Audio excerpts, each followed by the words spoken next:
Farm News Media presents Farm News 5. Consumers Energy reminds you to look up and look out when planting.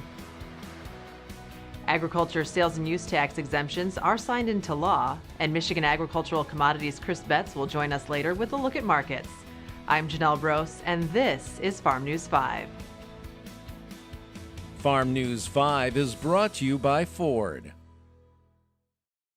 Spring is finally here, which means field work is ramping up, and Consumers Energy is reminding farmers to be aware of potential infield hazards, both overhead and in the ground. So the first thing you do when you drive in the driveway of a field is look and make sure you know where the power lines are, because there's at least half the fields have them.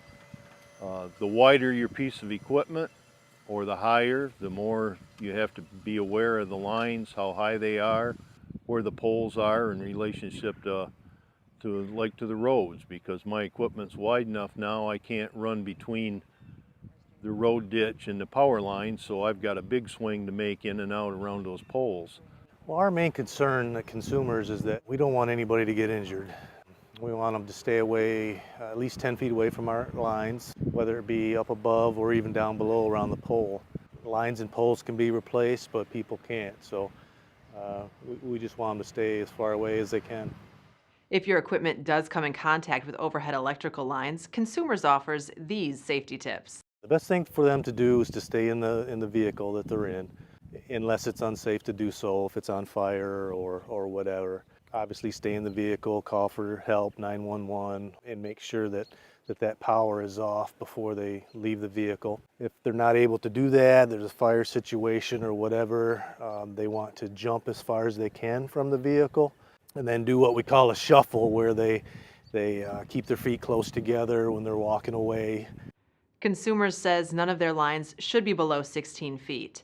If you think one of their lines or any other lines on their poles are below 16 feet, call to get them raised. The other call Consumers reminds you to make is to misdig.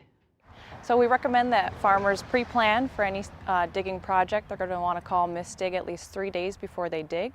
There are some exceptions to farmers per the misdig law. So some exceptions include installing fencing, guardrails, signs in the same location, and then as well as any times that they're doing regular farming activities such as plowing, cultivating, seeding, those types of things.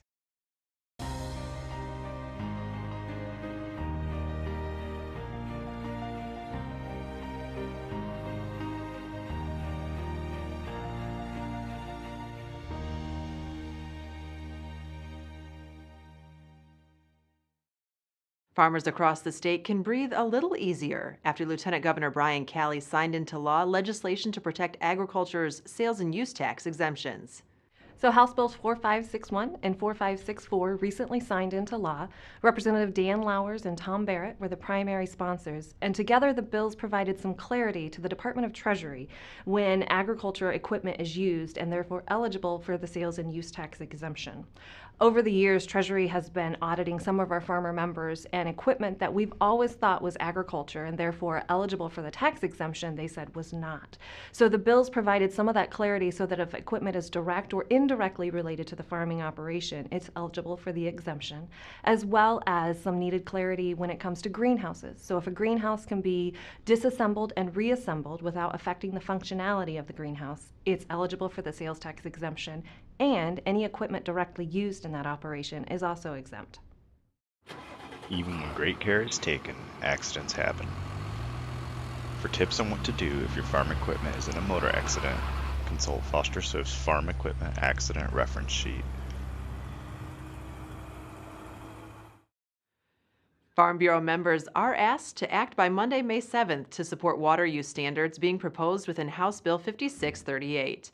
Michigan Farm Bureau is supporting the legislation to address farmers' concerns with how the site-specific review process is conducted when registering a new water withdrawal.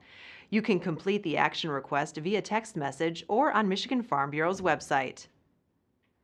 With a look at the latest market activity, here is Michigan Ag Commodities' Chris Betz. Thanks, Janelle. Chicago wheat climbed to fresh 8-month highs this week, supported by reports from the Kansas Wheat Tour of heavy damage. Black Sea conditions have been largely favorable, but are turning drier, which will lend additional support for Chicago wheat. Of the three, wheat is the only one that funds remain net short. Short covering has a lot to do with the latest rally. Wheat would be supported by funds building a decidedly long net position, such as the ones in corn and beans. Midwest rain late in the week will hold back already delayed corn planting. Significant progress will have been made at the beginning of the week, but trade continues to trend firmly higher into fresh 8-week highs. Additional support is coming from dry conditions in key areas for Brazil's second crop. Forecasts there remain dry in 7-day forecasts.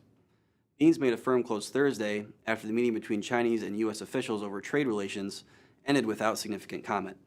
Trade seems to be taking a stance of no bad news is good news. For more market information, go to michag.com. With Michigan Agricultural Commodities, I'm Chris Betz.